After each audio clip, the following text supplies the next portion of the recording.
Sir, ನನ್ನ ಸುವರ್ಣಸೌಧದಲ್ಲಿ ಕಲಾಪದಲ್ಲಿ ಲಕ್ಷ್ಮೀ ಹೆಬ್ಬಾಳ್ಕರ್ ಅವ್ರನ್ನ ಅವಾಜ್ ಶಬ್ದಗಳಿಂದ ನಿಲ್ಲಿಸಿದ್ದಾರೆ ಅಂತ ಹೇಳ್ಬಿಟ್ಟು ಒಂದು ಹೊರಗಡೆ ಬಂದು ಅವರು ಜೈಲಿಗೂ ಹೋಗಿದ್ದಾರೆ ಅಂತ ಹೇಳಿ ಮತ್ತೆ ಬೇಲ್ ಮೇಲೆ ಹೊರಗಡೆ ಬಂದಿರ್ತಾರೆ. ಇದ್ರ ಬಗ್ಗೆ ತಮ್ಮ ಅಭಿಪ್ರಾಯ ಏನು ಸರ್?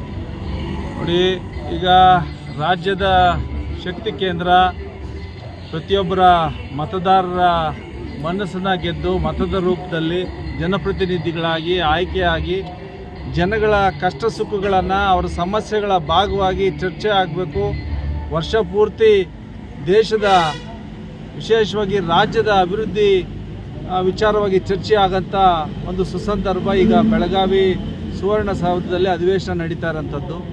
ಇಂಥ ಒಂದು ವಾತಾವರಣದಲ್ಲಿ ಸಿ ಟಿ ರವಿಯವರು ನಿನ್ನೆ ಸುವರ್ಣಸೌಧದಲ್ಲಿ ಮಾತನಾಡಿರೋಂಥ ಮಾತು ಏನು ಮಹಿಳೆಯರ ಬಗ್ಗೆ ಒಂದು ಅವಾಚ್ಯ ಪದನ ಬಳಸಿ ಒಂದು ರೀತಿ ಎಲ್ಲೋ ಒಂದು ಕಡೆ ಮಹಿಳೆಯರ ಬಗ್ಗೆ ಅವ್ರಿಗಿರೋಂಥ ಒಂದು ಕೀಳುಮಟ್ಟದ ಮನೋಭಾವ, ಒಂದು ಧೋರಣೆ, ಮಹಿಳೆಯರನ್ನ ಕಂಡ್ರೆ ಅವರು ವಾಸ್ತವಿಕವಾಗಿ ಎಷ್ಟು ಗೌರವ ಕೊಡ್ತಾರೆ ಅಂತೇಳಿ ನೆನ್ನೆ ಅವರು ಮಾಡಿದ ಮಾತಿನ ಒಂದು ಏನು ಮಾತಿತ್ತು, ಆ ಮಾತಿನ ಮುಖೇನ ಅವರ ಮನಸ್ಥಿತಿ ಎಲ್ಲನೂ ಸಹ ಬಹಿರಂಗ ಆಗಿರೋಂಥದ್ದು.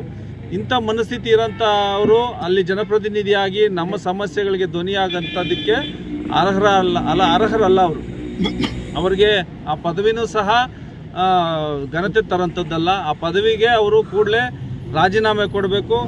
ರಾಜ್ಯದ ಮಹಿಳಾ ಏನು ನಮ್ಮ ಸಮಾಜ ಏನಿದೆ ಎಲ್ಲ ಸ್ತ್ರೀಯರಿಗೂ ಸಹ ಅವರು ಅಪಮಾನವೆಸಗ್ದಂಗೆ, ಒಬ್ಬ ಮಾಜಿ ಸಚಿವರಾಗಿದ್ದಂಥವರು, ಸಾಕಷ್ಟು ಬಾರಿ ಶಾಸಕರಾಗಿ ಕೆಲಸ ಮಾಡಿರೋಂಥ ಅನುಭವ ಇರೋಂಥವ್ರು ನಿಂತರೆ ಗಂಟೆಗಟ್ಟಲೆ ದೇಶದ ಬಗ್ಗೆ ರಾಜ್ಯದ ಬಗ್ಗೆ ಪುಂಖಾನುಪುಂಖವಾಗಿ ಒಂದು ವಿಚಾರಗೋಷ್ಠಿಗಳಲ್ಲಿ ಭಾಗವಹಿಸುವಂಥದ್ದು, ದೇಶದ ಸಮಸ್ಯೆಗಳ ಬಗ್ಗೆ ಸಮಾಜದ ಬಗ್ಗೆ ಧ್ವನಿಯಾಗಿ ಮಾತನಾಡೋಂಥದ್ದು ಸಾಕಷ್ಟು ನಾವು ಅವರ ಒಂದು ನೋಡಿರ್ತೀವಿ. ಅಂಥವರ ಬಾಯಲ್ಲಿ ಈ ರೀತಿಯಾದಂಥ ಮಾತು ಕೇಳಿಬಂದಿರೋಂಥದ್ದು ದಿಗ್ಭ್ರಮೆಯಾಗಿದೆ ಮತ್ತು ಇದು ಖಂಡನೀಯ, ಭಾಳಷ್ಟು ಶೋಚನೀಯ. ಅವರನ್ನು ಒಂದು ವಿಚಾರವಾಗಿ ಸಿ ಟಿ ರವಿರನ್ನು ಭಾಳನ್ನು ಖಂಡಿಸೋಂಥದ್ದು ಆಗ್ತದೆ, ವಿರೋಧಿಸ್ತಾ ಇದ್ದೀವಿ. ಅವ್ರನ್ನ ಕೂಡಲೇ ಆ ಸ್ಥಾನದಿಂದ ಸಭಾಪತಿಗಳು ರದ್ದು ಮಾಡಬೇಕು. ಈ ಒಂದು ಪದ ಬಳಕೆ ಅಕ್ಷಮ್ಯ ಅಪರಾಧ.